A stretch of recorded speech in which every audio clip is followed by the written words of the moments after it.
A research team vanished after entering the largest and oldest pyramid, buried 3 miles beneath the Antarctic ice. What the government sent in next would uncover a horror so ancient it could end humanity. It's more than just a pyramid. Black as midnight, buried 3 miles under the Antarctic ice. It's been there for who knows how long, way before humans even showed up. Wait, 3 miles under the ice? How did they even find it? Back in the 90s, they were using ground-penetrating radar for some geological survey. And there it was, a perfect black triangle, 3 times the size of the Great Pyramid of Giza. That made 0 sense. It wasn't a rock formation. The surface was smooth and giving off strange energy readings. They couldn't even identify the material. It was something they'd never seen before. So, they just left it alone? At first, yeah. They didn't have the technology to even think about reaching it. But by the early 2000s, technology caught up. They developed massive drills, big enough to send people down. Finally, a research team got the green light. They drilled into the ice, set up camp near the pyramid, and started exploring. And let me guess, they disappeared. 2 days in, they went radio silent. The last transmission they sent was nothing but static and screaming. That's when the government decided to bring in the no-names. The spooky special ops guys? The Phantoms are not merely soldiers. They are shadows, ghosts who tread where others dare not.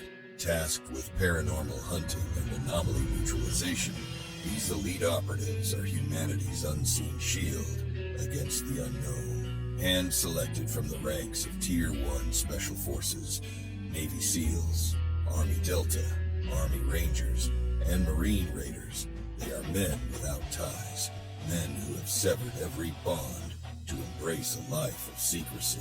Their lack of familial commitments makes it easier for them to vanish, to become non-existent. But being the best within their ranks is only the beginning. Each recruit undergoes an additional 3-year, soul-crushing selection process that makes their previous training seem like child's play. In the first 2 years, their very perception of reality is dismantled. They are shown the truths hidden from the world, the things that stalk the night, the horrors that defy explanation. Recruits are debriefed on classified programs and taught to wield cutting-edge technologies, including unidentified aerial phenomena, state-of-the-art weaponry, exoskeleton suits, and even consciousness-assisted devices. The final year is a trial by fire. Physical, mental, and spiritual limits are pushed to their breaking points. This probationary period sees veterans and team leaders scrutinizing every move, ensuring the recruits' synergy with their team and mission objectives. Only those who survive a high-stakes, real-world operation are fully inducted into the fold. By then, they have forsaken their identities, leaving behind all traces of their former lives. Once they complete this transformation, there is no turning back. They are phantoms. That makes sense. No wonder I haven't heard of them. Honestly, it wouldn't surprise me. As human beings, we're inherently driven to innovate, constantly pushing the boundaries of what we believe is possible. From a researcher's perspective, if the shadowy factions of the government truly possess advanced technologies and have been reverse engineering them for the past 80 years, it stands to reason that those in power would be leveraging this tech. It's only logical that they'd use it to give their soldiers unparalleled advantages. My thoughts exactly. Sorry for the tangent. Please continue with the transcripts about the Black Pyramid under the ice in Antarctica. Yes, of course. Let's start. Here we go. The Antarctic winds howled like banshees outside the reinforced walls of the command tent. Inside, the Phantoms, legends forged in fire and shadow, sat in stoic silence. Their jet-black exosuits reflected faintly under the fluorescent lights, each bearing the emblem of a skull wreathed in spectral flames. Dr. Valen, a stern-faced woman with sharp features, stepped to the center of the room. A holographic projection blinked to life behind her, displaying a vast black pyramid buried deep beneath the Antarctic ice. This structure, She began, her voice tight with urgency. is an anomaly unlike anything we've encountered. Ice core samples indicate it's over 56 million years old, predating the Eocene epoch. The pyramid's material is unlike any found on Earth, and its location, 3 miles beneath solid ice, suggests a catastrophic event froze it almost instantly. She clicked her remote, and the image changed to a video feed. Researchers in heavy gear explored a dimly lit chamber within the pyramid. The footage turned chaotic as the camera trembled violently. Shadows darted across the frame, accompanied by guttural screeches. The feed ended abruptly as something lunged at the lens. Spectre, the team leader, stood. His voice was calm but commanding. What aren't you telling us? Valen hesitated. The signal, it's alive. It's adapting to our attempts to decode it. And whatever's inside that pyramid doesn't want us there. Or maybe it does, and it's a trap. The phantoms exchanged grim looks as the tent fell silent. Outside, the wind carried a foreboding chill. The reinforced lift descended through a spiraling ice tunnel, the walls shimmering with reflected light. Spectre stood at the helm, flanked by his team. Wraith, the tech specialist. Reaper, the towering brute with enhanced strength. And Shade, the team's sniper and tracker. Wraith tapped at a wrist-mounted console. 3 miles down, no pressure distortion. This tunnel, it's almost surgical. Reaper grunted. Makes you wonder who's been digging around down here. The lift slowed, revealing a massive cavern. The black pyramid loomed ahead, its surface smooth and seamless. It seemed to drink in the light, an absence more than an object. Wraith approached it cautiously, running his gloved hand over its surface. No symbols, no seams, nothing. It's like it's waiting for something. He muttered. Not for long. Spectre replied, activating a resonance emitter. The device's hum grew louder as it interacted with the pyramid. Suddenly, glowing symbols flared across its surface. A seam appeared, splitting the monolith's face, and the entrance groaned open with an almost mournful wail. Spectre ordered. Wraith, get us a map. The team activated their helmet-mounted lights as they moved into the gaping darkness. The air inside was cold but dry, carrying an electric tension that made their skin crawl beneath their suits. Inside, the pyramid's walls pulsed with faint light, alien glyphs shifting as if alive. The team advanced in tight formation, weapons at the ready. Their boots made no sound on the unnervingly smooth floor. This place is wrong. Shade whispered. It's too quiet. Wraith scanned the glyphs with his wrist console. These symbols aren't static. They're changing in response to us. It's like it knows we're here. A grinding noise echoed behind them. The team spun around, weapons raised, as the entrance sealed shut. No turning back now. Reaper muttered. Spectre signaled for silence. They activated their thermal goggles, scanning the massive chamber. Heat signatures flared to life, dozens of them. The figures emerged from the shadows, their twisted forms grotesquely familiar. The missing research team, now horrifying hybrids of human and insect. Wraith's voice cracked over comms. What the hell are those things? The creature's pale, translucent skin revealed chitinous patches beneath. Black, pupilless eyes glowed faintly, and mandibles clicked ominously as they closed in. Spectre opened fire, and the team followed suit. Bullets ricocheted off exoskeletal armor as the creatures skittered with terrifying speed. One lunged at Shade, its claws slicing through his armor. Reaper grabbed it mid-air, slamming it into the ground with bone-crushing force. Fall back. Spectre shouted. They retreated to a raised platform, regrouping as the hybrids encircled them. The air was filled with the sound of clicking mandibles and distorted, inhuman screeches. The phantoms held their ground, their precision fire chipping away at the swarm. After neutralizing the immediate threat, the team pushed deeper into the pyramid. They discovered a chamber lined with cryopods, each containing an unidentifiable creature. Frosted glass obscured their features, but the shapes within were nightmarish. Wraith studied the pods. These aren't random. This is a prison. They've been locked up for a reason. Reaper's voice was strained. Then what's the warden? Their answer came as another wave of hybrids attacked, this time including infected androids. Reaper was dragged into the fray, his visor flashing as he screamed. The team managed to pull him free, but he collapsed, his eyes glowing faintly green. I saw her. He rasped. The Queen, Nimvrax.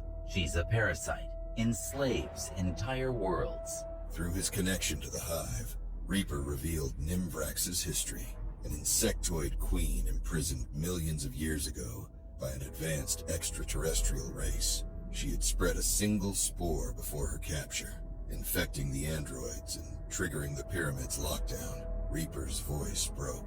You have to stop her. As the Queen's influence grew, he begged for release. Spectre hesitated, but ultimately granted his comrade peace with a single shot.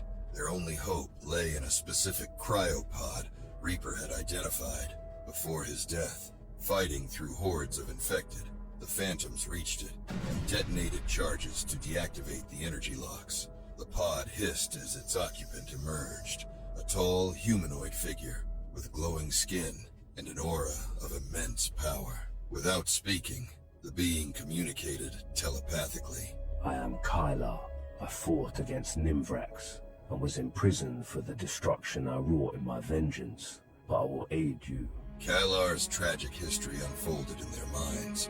His people, peaceful explorers, annihilated by a rival species. His vengeance turned him into a force of destruction, feared even by those who had once sought his help. The ascent to the pyramid's apex was harrowing. The air grew thicker, carrying a metallic tang that seemed to weigh on their lungs. Faint vibrations rippled through the structure, as if the pyramid itself was aware of their presence. The Phantoms pressed on, their black exosuits blending into the dim glow of the alien glyphs, shifting along the walls. Kylar led the way, his radiant energy casting ominous shadows that danced like specters of ancient horrors. When they reached the apex, a cavernous chamber opened before them, its ceiling stretching into darkness. The alien glyphs pulsed red now, matching the steady thrum of a heartbeat. At the center of the room, a grotesque abomination loomed, the infected prison ward. The creature was an amalgamation of human and insect, standing over 20 feet tall, its hulking frame rippling with unnatural muscle and exoskeletal armor.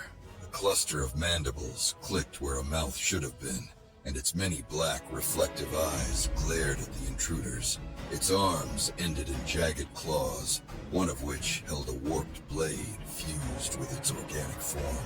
Kylar didn't hesitate. He charged forward, energy coalescing around him in blinding bursts. The two titans collided with earth-shaking force. The ward swung its blade, each strike carving massive gashes into the stone floor, as Kylar dodged and countered with devastating energy blasts.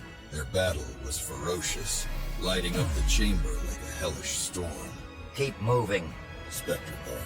The team skirted the edge of the chaos, their focus drawn to the massive cocoon-like structure hanging above the chamber. It pulsed with life, and from within emerged Nimvrax herself. She descended with an eerie grace, her towering form a grotesque mix of insectoid limbs and a bloated, segmented thorax. Her translucent wings buzzed with an otherworldly frequency, and her mandibles parted in a sinister grin. Her voice echoed, layered and chilling. You are too late, little phantoms. Your world will fall.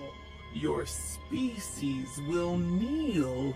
The air vibrated with her power as she unleashed a screech that sent waves of force crashing into the team.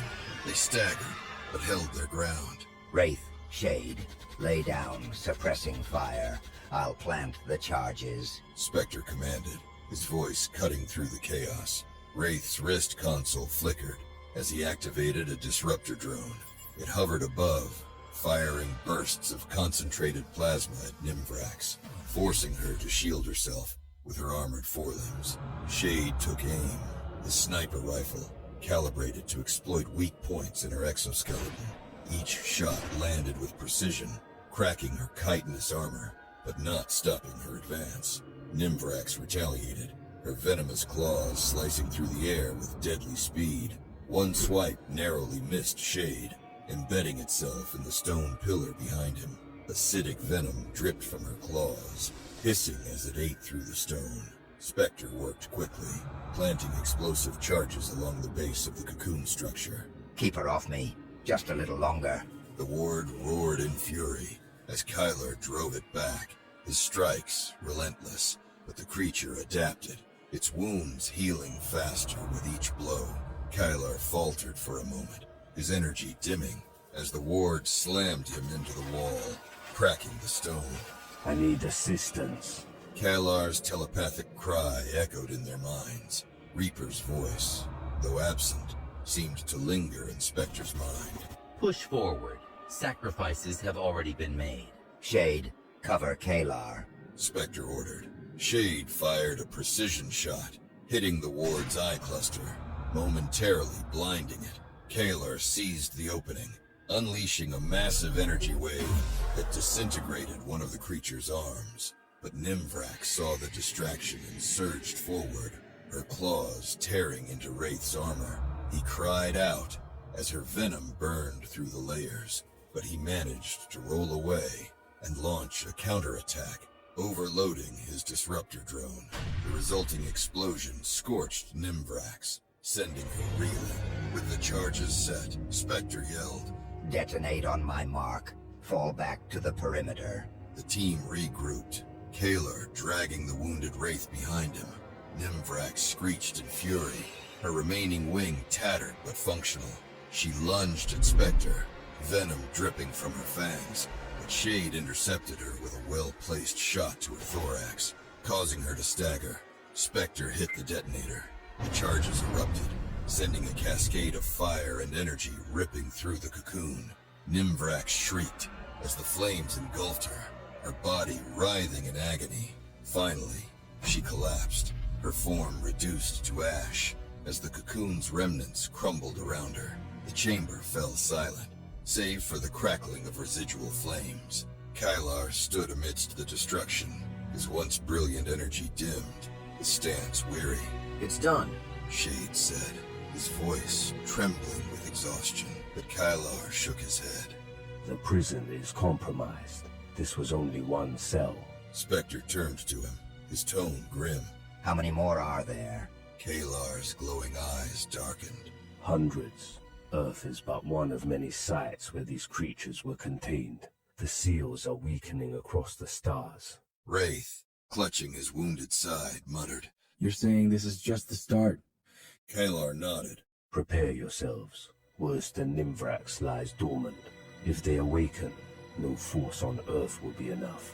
As the team made their way back through the pyramid, the distant sound of cracking ice echoed ominously. Kalar paused, his expression unreadable.